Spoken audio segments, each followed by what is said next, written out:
আজ আমি আপনাদের সঙ্গে শেয়ার করব সকাল কিংবা সন্ধ্যাবেলার একটা মজাদার টিফিনের একটা রেসিপি। এই রেসিপিটি কিন্তু খুব বেশি উপকরণ লাগবে না তৈরি করতে। ঘরে থাকা সামান্য কিছু উপকরণ দিয়েই কিন্তু এই রান্নাটা ঝটপট তৈরি হয়ে যায়। এক বাটি মুড়ি দিয়ে মজাদার একটা পকোড়ার রেসিপি আজকে আমি আপনাদের সঙ্গে শেয়ার করছি। নমস্কার বন্ধুরা, অনুশ্রী রান্নাঘরে আপনাদের সবাইকে স্বাগত।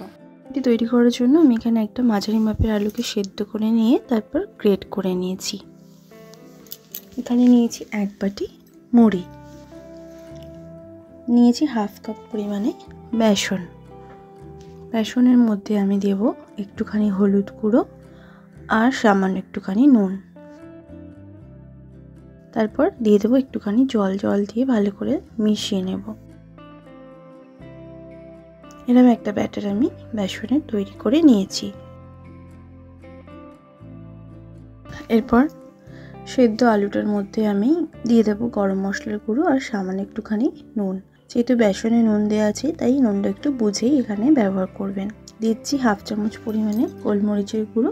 এখানে অর্ধেকটা পরিমাণে নিয়েছি টমেটো কুচি। টমেটোর দানাগুলোকে ফেলে দিয়ে তারপর ছোট ছোট টুকরো করে কেটে নিয়েছি।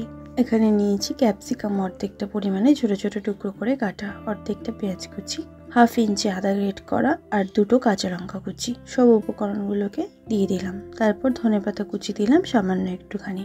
এরপর দিচ্ছি একটা ম্যাগি মশলা। ম্যাগি মশলা ঘরে থাকলে অবশ্যই দেবেন, দারুণ কিন্তু টেস্ট হয়। দিচ্ছি হাফ চামচ পরিমাণে জিরের গুঁড়ো।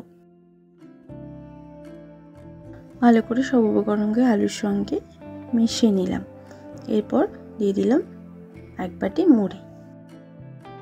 মুড়িটা দেবার পর বেসনের যে মিশ্রণটা আমি তৈরি করে রেখেছিলাম সেই বেসনটা দিয়ে দিলাম। ভালো করে এবার সব উপকরণকে মিক্সড করে নেব।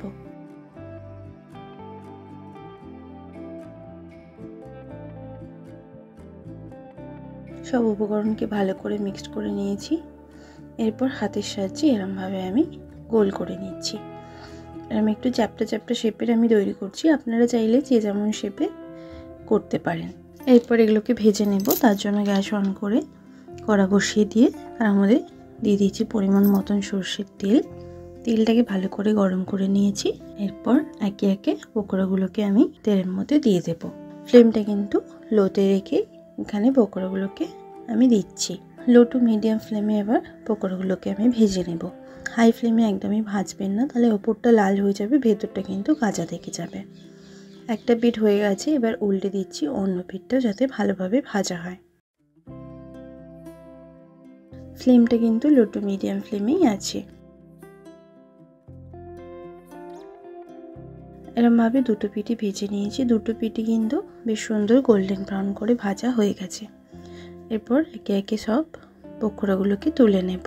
এই পকোড়া কিন্তু খেতে দারুণ সুস্বাদু হয়। গরম গরম টমেটো কেচাপ কিংবা চা কিংবা ধনেপাতার চাটনি দিয়েও কিন্তু আপনারা এটা খেতে পারেন, দুর্দান্ত খেতে লাগে। সব পকোড়াগুলোকে আমি সেম প্রসেসে ভেজে নিয়েছি।